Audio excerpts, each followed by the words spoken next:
এ যেন মরার উপর খাড়ার ঘা। নাহিদ রানার বিপদ যেন থামছেই না। বাংলাদেশ এবং নিউজিল্যান্ডের তৃতীয় ওয়ানডে চলার সময় মাঠের বিজ্ঞাপন বোর্ডের পেরেকে হাত ছিলে গেছে নাহিদ রানার, লেগেছে ব্যান্ডেজ। চট্টগ্রামে শেষ ওয়ানডেতে ফিল্ডিং এর সময়ে হাতে চোট পান নাহিদ রানা। তবে আসার কথা হলো ওই হাতে সেলাই লাগেনি, দু একদিনের মধ্যেই তিনি বল করতে পারবেন, এমনটাই জানিয়েছেন বিসিবির মেডিকেল বিভাগের প্রধান। নিউজিল্যান্ডের বিপক্ষে 3 ওয়ানডেতে 8 উইকেট নিয়ে সিরিজ সেরা হয়েছিলেন নাহিদ রানা। বর্তমানে সময়ের সেরা ফর্মে আছেন রানা।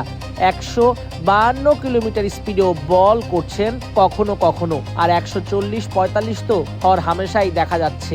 ইয়র্কারে ভেঙে দিচ্ছেন কখনো প্রতিপক্ষের স্টাম্প, ভরকে দিচ্ছেন ব্যাটারদের। বিসিবি নাহিদ রানার যত্ন আত্মিতে বেশ সিরিয়াস। পিএসএল এ দেওয়া ছাড়পত্র বাতিল করা হয়েছে। রানা আপাতত বিশ্রাম নেবেন, কদিন পরই পাকিস্তানের বিপক্ষে 2 টেস্টের সিরিজের জন্য প্রস্তুত হবেন।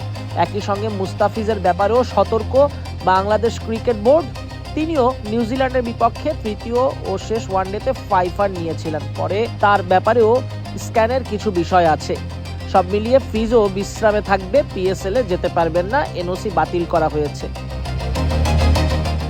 মাঠে ডিজিটাল বিজ্ঞাপন বোর্ড বেশ জরুরি। এখনো মান্ধাতা আমলে ব্যানার পোস্টার লাগানো হয়, বিজ্ঞাপন প্রচার করা হয়, যার কারণে মাঠে নাহিদ রানার এমন ঘটনার মতো তুচ্ছ ঘটনাগুলো তৈরি হয়। এর চেয়েও বড় ঘটনা হতে পারত, দুর্ঘটনার শিকার হতে পারে অন্য সময় যে কোনো ক্রিকেটাররাও।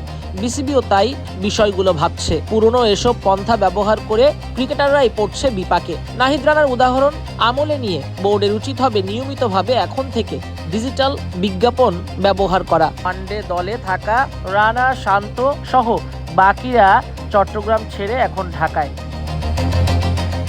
নাজমুস সাকিব কালবেলা।